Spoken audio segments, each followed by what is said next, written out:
Welcome back to First Listens, that series where we listen to an album that neither of us have heard for the first time. Today we're going to be listening to Paramore's Riot. This was released in 2007 and is their second studio album, and arguably the one that really put them on the map. As a pop punk fan, I am aware that this album is one of the greatest of all times. I've heard a few bits off it, but I've never sat and listened to the album in full. Now let's not waste any time and we'll jump into the first track, which is For a Pessimist, I'm Pretty Optimistic.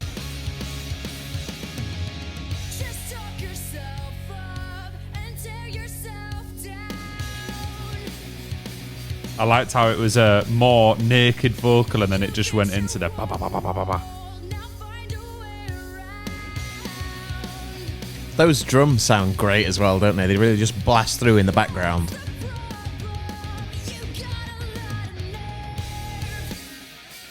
Ooh, it's gone in about 1,000 different directions already. There's another direction.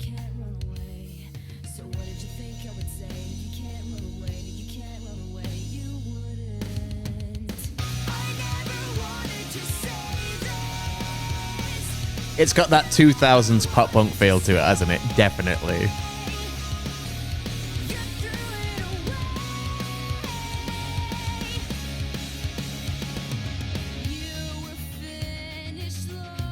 Oh. This is going to build up into something fancy here, isn't it? Come on. Oh. That guitar works cool as fuck. Again, though, surprising. Not what I was expecting.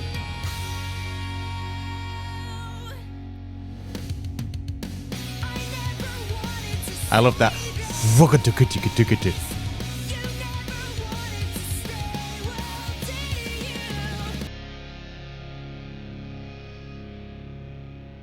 Oh, I was expecting another little note in at the end there, but that's where it ended. And I thought that was a great intro to the album. Yeah, that got me hyped straight away. A lot of energy in there, but not too much. It eased us in. There was a couple of those dropout moments where it was pretty much just Hayley's vocals, and that was really cool to then go back into the fast-paced guitar and drums. The drums were really good as well. And it shows you the dynamic range of Hayley's vocals right like from the get-go, because you've got the soft parts, you've got the heavier parts, the parts where she's getting a bit raspy, and she is just all around a fantastic singer and definitely one of the voices of pop punk. And to say that that track was only written by two people, very impressive. Well, up next is That's What You Get. But before we play that, 97% of people who watch the channel are not subscribed. So please remember to hit like and subscribe. You clearly like what you're seeing, so please just stick around. Help us out, please. Thank you.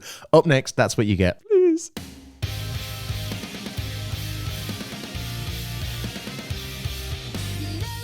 What an introduction.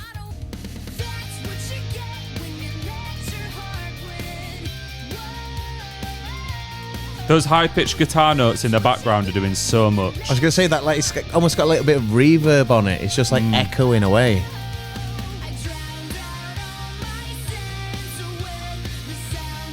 And there's also a guitar part there that's following her vocal line, which is so subtle, but I think it just adds a little bit of bite to it.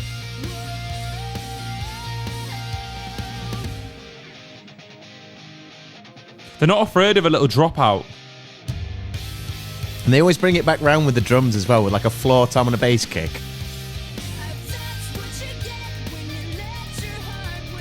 That hi-hat as well, just keeping the time like a metronome almost.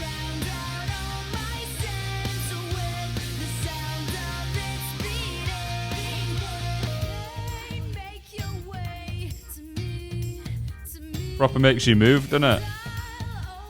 Wow, wow.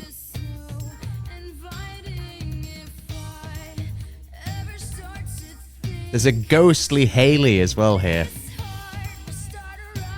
Can you hear it? It's like it's almost like the room microphone.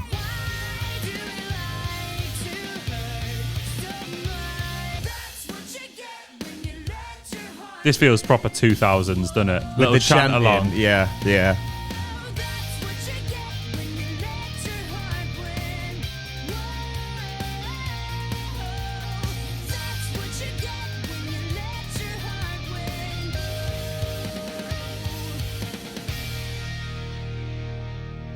To say that track is 3 minutes 40, it feels very condensed. Like you never get bored. There's always something new happening. There's something new to listen to. And obviously that is a song that every pop punk fan is very well aware of. Yeah, I've heard that a million times. But I think in those first 2 tracks, the things that impressed me the most was I never knew where it was going to go. Even that I've heard a bunch of times, I was picking up on sound, some higher pitched guitar notes, some more funky reverb notes that were making me want to dance a little bit that I've never really heard before. So it gave a different new layer to the track. Yeah, you know this album's going to be infused with a lot of different genres and a lot of different bits taken from other musicians and other areas of the music world, and I really like it when artists do that. And especially to say this is Paramore's second album, it was, I mean, already it's so polished and sounds so good. It's quite impressive. Like Hayley's vocals and the way the band just seems to be in sync is unique for pop punk at this time. Do you know what I mean? In the early 2000s, there was a lot of bands that didn't sound this polished. Yeah, it's almost like it's a miracle. Like you want to say hallelujah, which is what's coming up next. That was good. Oh, Come on, that was good. Oh my God.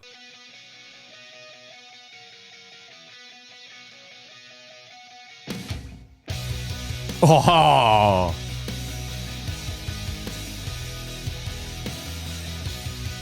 that guitar just sounds so good. Yeah, I love that. It almost feels a little bit indie, the riff.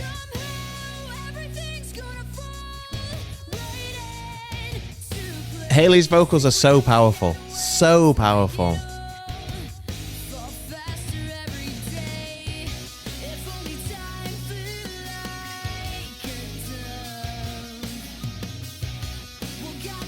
Yeah, that background riff is unreal, but I feel like I should be concentrating on the vocals at the same time.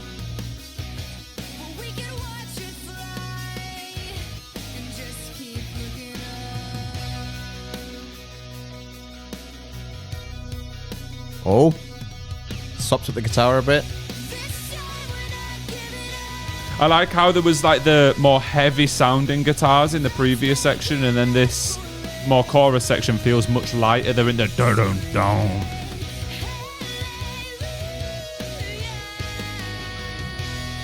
I know, unreal.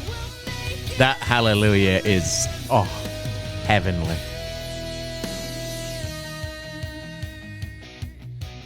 Oh. Are we going to boot off? Goes heavy metal. All right.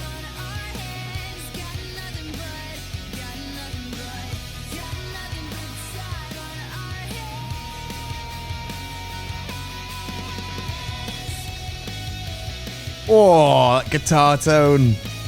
Tempo is high right now. They love their drum fills, don't they? They love them. I mean, let him do it because he's very talented. Let him cook.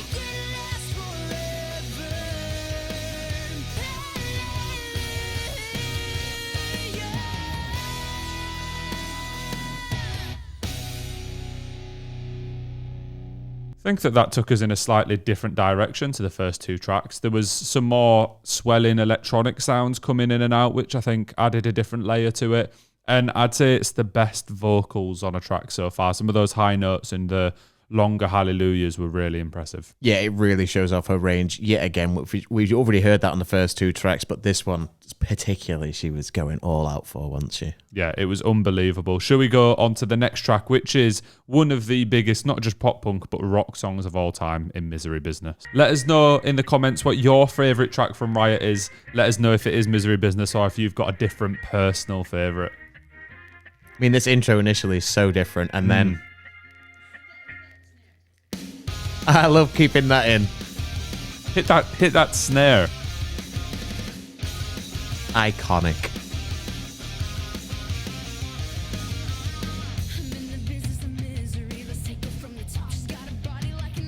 The guitars on this track are so heavy and crunchy. It's almost more spoken word delivery, isn't it? Hayley practically spitting bars at points.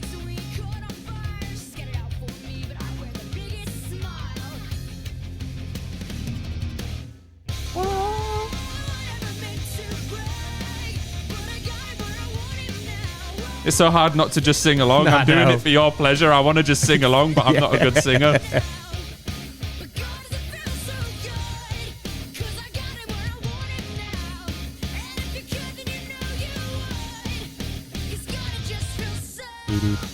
The instruments on this are so tight. Like, they're all hitting it exactly when they need to, and the production across it. And there was some little clackers in that bit there that I spoke over. Little clackety clickety clackers.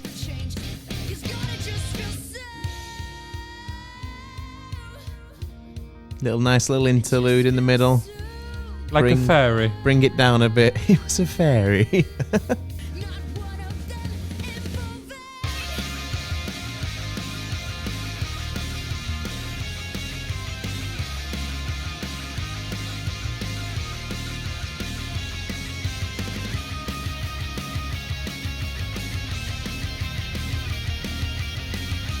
So simple, yet so effective.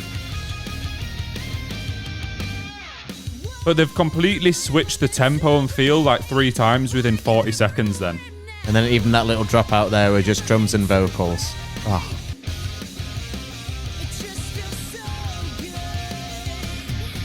You can instantly see why that's one of the biggest rock tracks of all time. It's just so well put together and crafted. There's moments of high energy, there's moments where it drops out and you get a minute to hear Hayley, but at all times you're kind of just waiting for it to kick off again. You just have this feeling that, oh, here we go, it's going to come back to the large sound that it like encapsulates straight from the beginning. You got that intro as well that's kind of like...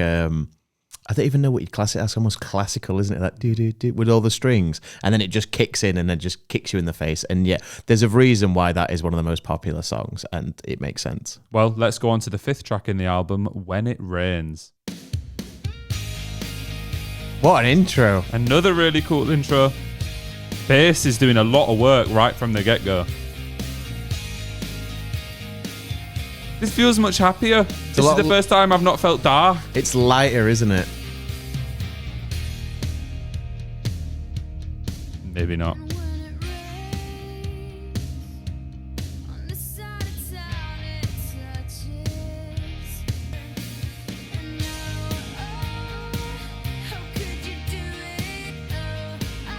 That subtle guitar in the background, just those high notes again. They love doing that. And it works so well at just making it sound so much wider. And there's even, I feel this is the most prominent the bass has been, but the little piano notes just flickering on. I said I felt happy, but now I feel somber. It's definitely got more of a somber feel to it, hasn't it? I mean, especially with the lyrics as well.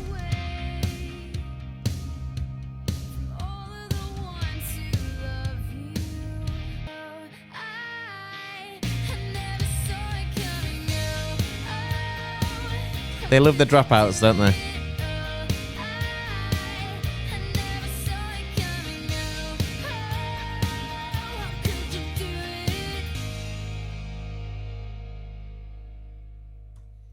Definitely the switch up that was needed at this point. You know, it brought a different feel. Like you were saying, it was a lot more somber, felt a lot more heartfelt. And also, in a strange way, it showed off how good the band are at just simplifying things and not going too crazy. There wasn't a whole lot going on, but the drums still managed to sound amazing. Yeah, I think in the flow of the album itself, this moment was needed to just relax a little bit. Like you say, there was still quite a lot going on, though, with different pianos and different guitar notes coming in and out, which kept me interested enough without the song being too overwhelming, because I feel like we've been hit with a lot in the introduction.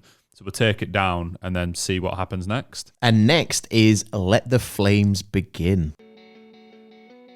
Do let us know in the comments as well if we should listen to Paramore's self-titled or Brand New Eyes or any of their other albums next. That bass. Oh. And yet again, another type of intro. They've changed it again. I literally started saying something, then it was going to be that. I'm liking the feel of this so far. I really like the heavy use of the toms on this. Just gives it this foreboding feeling.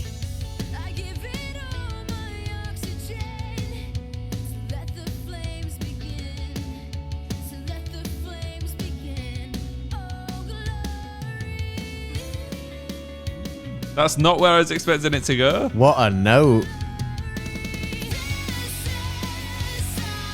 It keeps shocking me.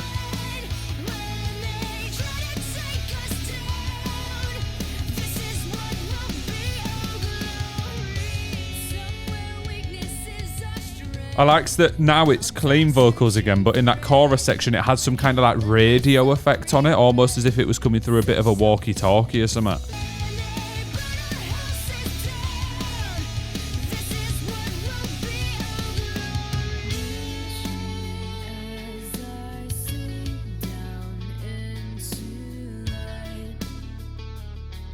Almost like a bit of a halftime breakdown, this. Because you know the energy is about to come back again.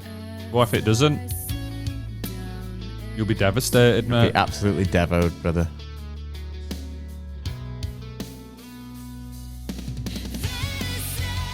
There it is.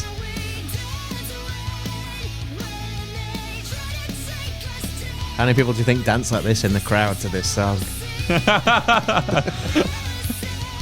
I was zoned in and I just looked up and you were boogieing there.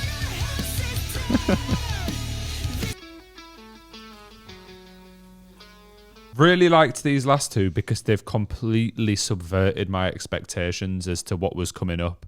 Obviously, I've heard some of the more popular songs on this album before that are all quite heavy, but these have almost been a little bit more in an indie-esque realm, and I know Paramore have gone down that route in some of the more later projects, but you can see those influences starting to shine through already on those last two tracks. Yeah, it has those indie vibes mixed with the pop-punk bite and that kind of crunchiness to it, but then there's also a lot of other aspects in there, and I know we've mentioned it a few times, but the drums in particular are doing a lot of work to kind of change the vibe. I feel like if you had a different drummer on this album, every track would sound significantly different because he's just doing so much to make the kind of soundscape what it is. Well, we're over the halfway point in the album now. If you've made it this far, please do remember to hit like and subscribe, but up next is Miracle.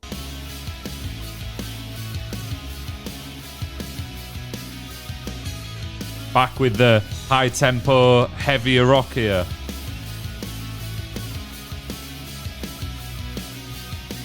The drum notes are almost a little bit behind, off tempo.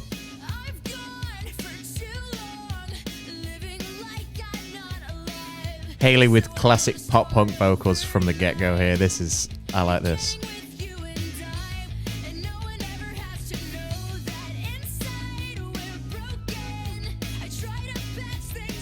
I like those little synth notes in the background there.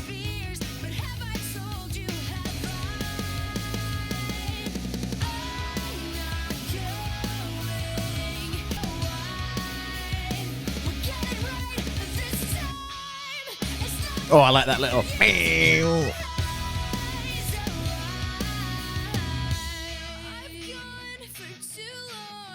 Is it going to be a song on the whole album without a dropout? Thing is as well, they don't usually even like build up to something, they just kick back in all of a sudden. This one feels like it's actually adding the elements back in. There's that little weird synth again in the background.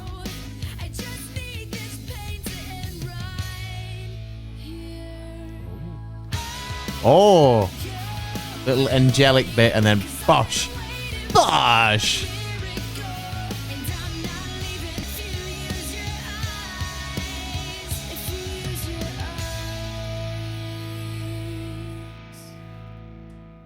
Decent track. I think it's probably the most lackluster of the tracks that we've heard so far, but still a great track. Yeah, I liked it. It wasn't the best on the album by a country mile. I'd say this is the first time I'd maybe go as far to say it's an album track, not something I'd add to a playlist, but still enjoyed it. I think that last section towards the end where it dropped out, built loads of elements in, and then kind of swooped back in again with the big hitter was the best part of the song. I think it was cool that they introduced a little bit of synthiness to it, and they also had whoever those male vocals were. And like I was saying, if anybody can let us know who those were, I'd be genuinely interested in that. But up next, we have another giant track, which is Crush, Crush, Crush.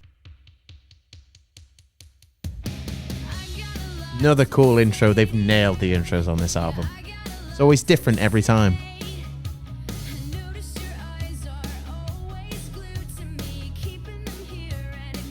I like that kind of spacey guitar that's going on. This is giving me major Fallout Boy vibes. I feel like there's been a lot of that influence throughout the album. Also, the bass line on this is particularly nice as well. And while we're on that note, do let us know if there's any other artists you'd like to see featured on First Listens. Obviously, we're on Paramore now. Done all sorts, but I'd quite like to do Fallout Boy at some point. That 2, 3, 4 just adds so much. Get you ready. Go on. Ah.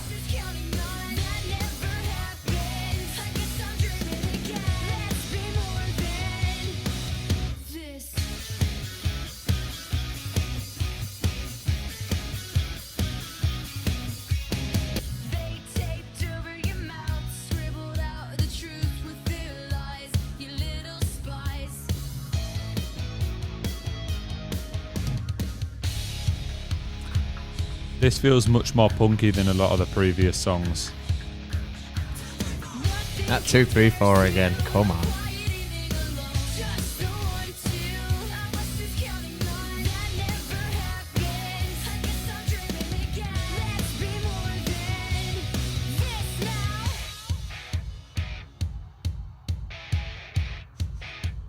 Everybody put your hands in the air. Let's get them clapping.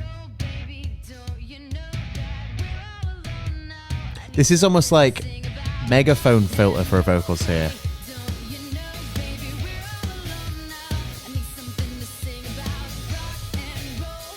Even the little chant of "Hey."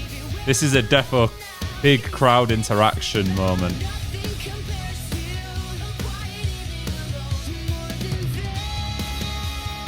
That guitar. Waha.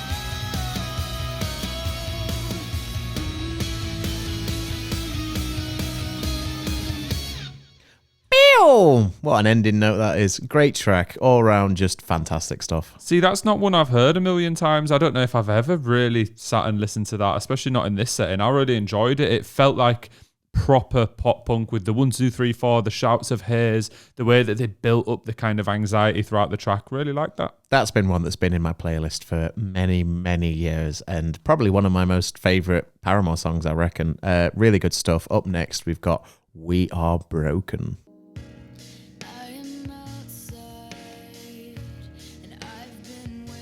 Heavily filtered instruments. Completely different feel to anything so far. The piano as well.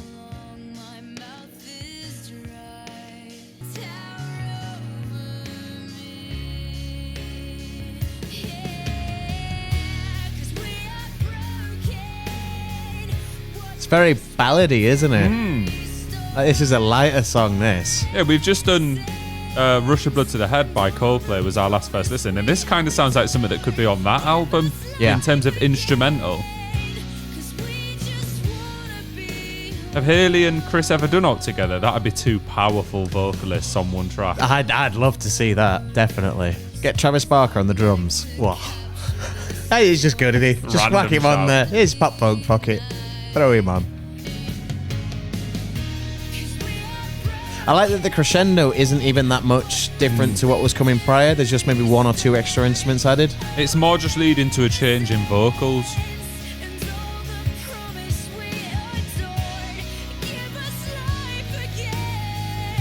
It's very heartfelt, isn't it?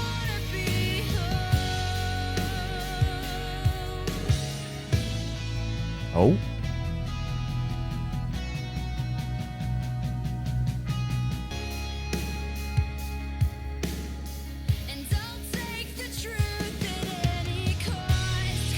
That snare. Mwah.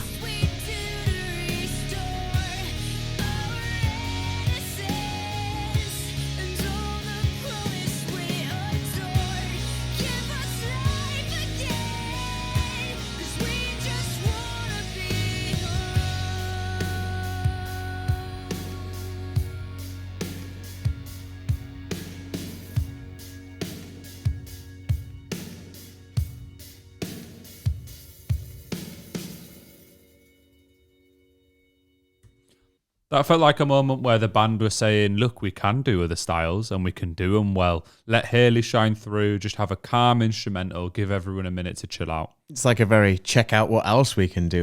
We're just going to throw this in there, mix things up a little bit. And yeah, speaking of the instruments, the effects that they had on it and the filters that they were putting on everything, like the snare on that track sounded so large. Like it sounded like room microphones for a lot of things. So it had that more ballad feel to it. And Hayley's vocals never really went above and beyond compared to what we've heard her do so far. So everybody just felt like they were staying in the pocket and just, let's make this beautiful piece of music. And I think they nailed it. Well, Tim, we're on to the final 2 tracks, and up next is Fences. This has almost got like a Panic at the Disco vibe to it, hasn't it? I'm not sure how I feel about this. It feels like Haunted Midwest.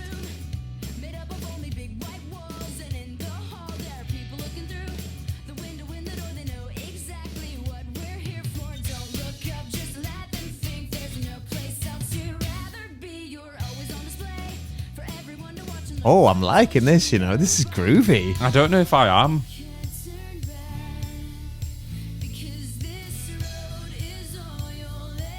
Bass is nice.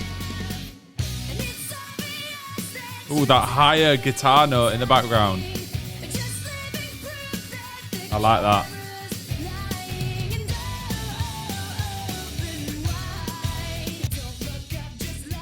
I like that this part's a bit heavier, but it's just an acoustic guitar.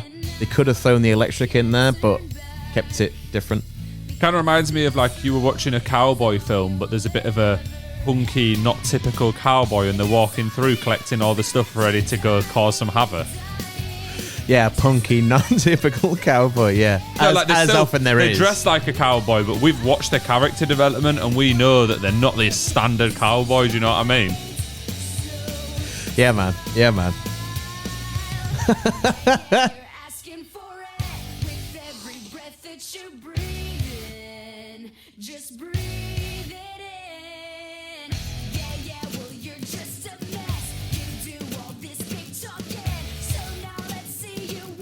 Slightly on the back of the beat with the drums again. Kind of feels like MCR at this point. Just name every band. Any more? It's just like influences, isn't it?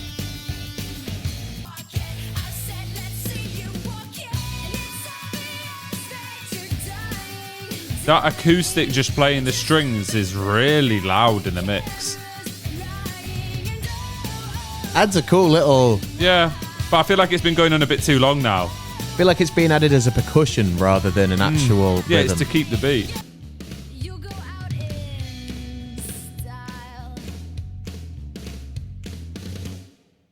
You know what? I think, obviously, taking away Misery Business and Crush Crush Crush, the big tracks, that might have been one of my favourite tracks on the album so far. It was very, very different. I'd have it bottom 3. Do you reckon? Yeah, I didn't mind. I'm not saying it's a bad track, but it's certainly not one of my favourites. Do you know what it is? It's very fun. It's very different, so I could completely understand you not liking it. I just thought I quite liked the choruses where it was a little bit heavier, but I don't know, I'm not really on that kind of cowboy-esque feel. Do you not like cowboys? It reminded me of theatre music, which I suppose the Panic at the Disco shout makes sense for it, but yeah, just... Does it not remind you of does it not remind you of a punky cowboy walking through town? It does, that's what I mean. I was imagining like a theatre production or a film. That's what it felt like it was made for, not particularly for this album. But it was still a good track. The production was still good. They tried and tested some different things quite well. So we'll move away from the punky cowboy track and we'll go on to the final track, which is Born for This. Another cool ass intro here.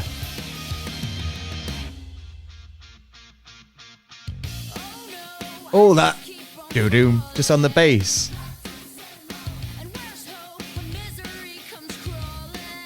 The end in the album on a proper punky one. The shouts in the background. Sounds like it's coming from a different room. It was the studio next door. They said, just keep it in, just keep it in. It's a cowboy. Oh, that drum roll.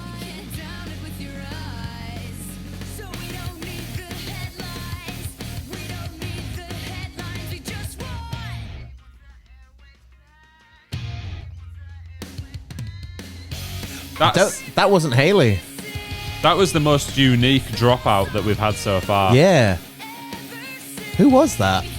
I think it was Hayley with like an effect on her voice.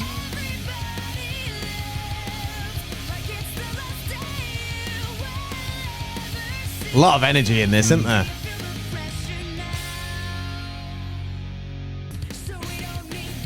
Is he going to do it again?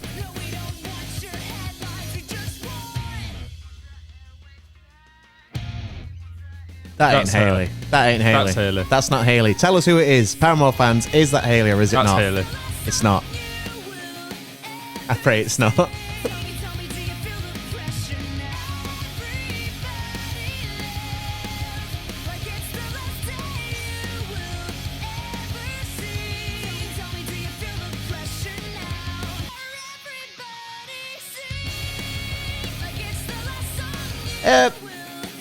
I'm going to throw Jimmy Eat World out there.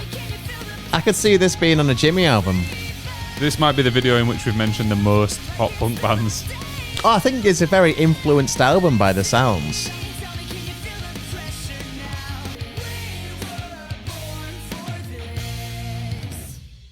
Similar to the first couple tracks on the album, that kept me guessing. I didn't know what was going to happen next. I didn't know what was coming up, and I like that. There was so much going on with different dropouts, random guitar notes, the rolling drums, just built up loads of elements, but then just magically they disappeared and then came back 5 seconds later. It was cool. I think that was a great outro for the album. It like encapsulated all the styles we'd had on the album so far. Hayley really got a chance to show off all of her different types of singing style and, you know, her vocal delivery, and all the instruments sounded great. The energy was there. And after the last couple of tracks that were a lot more kind of subdued, that felt like the right way to end this. Well, on the album as a whole, that was Riot by Paramore, the second album, one of the most popular and most revered pop punk albums of all time. And I can certainly see why. There wasn't really any misses in that. There was one or two tracks that I wasn't the biggest fan of, but to have that in an 11-track album where there's only one or two where I still wouldn't say they're bad, they're just not my personal favourite, is very, very impressive. Something I noticed as well, every track is between the 3 and 4 minute mark. There isn't any that go over 4 minutes or fall under 3 minutes, which for an album is quite rare these days. I feel like you sometimes throw in the odd 2-minute track or the longer track. So I think they've really nailed their sound and nailed the kind of structures of songs. And I also think on that note, with the length of track, it means that when they do test something a little bit different or do nail down on that pop punk route, you never get bored. It's never like a 5-6 minute exploration. And there's never a time where you go, I've not really heard enough of this. You know, when someone has a 2-minute, really quick pace song. These lot are happy to keep up the pace, have a dropout, bring the pace back. I liked the way that the album flowed. When I felt like I needed a minute to rest, it gave me it. When I wanted a bit more energy, it gave me it. So everything just flowed beautifully. And I feel like a lot of the sounds in this album you can feel were influenced by other artists around that time, as I've mentioned times throughout, and also something that would then go on to influence other bands in the future, because whilst listening to that you could hear any kind of artist after the 2000s always has that kind of blueprint sound, and I feel like that album was definitely one of the forefathers, let's call it, of the pop punk genre, and a lot of people have heard that and without meaning to probably took inspiration from it. Oh, 1,000,000%. One of the biggest bands in the world, and for good reason. But you need to let us know if up next we should do Brand New Eyes or Paramore's self-titled album, because I'd quite like to listen to both of those. Again, I'll have heard a couple tracks but never listened to every single song. And if you did enjoy this video, don't forget to like and subscribe. We've got plenty of other videos for you to go and check out. We've done reactions to Taylor Swift, we've done Olivia Rodrigo, we've done Coldplay, so just have a look on our channel and find something you like. Thanks.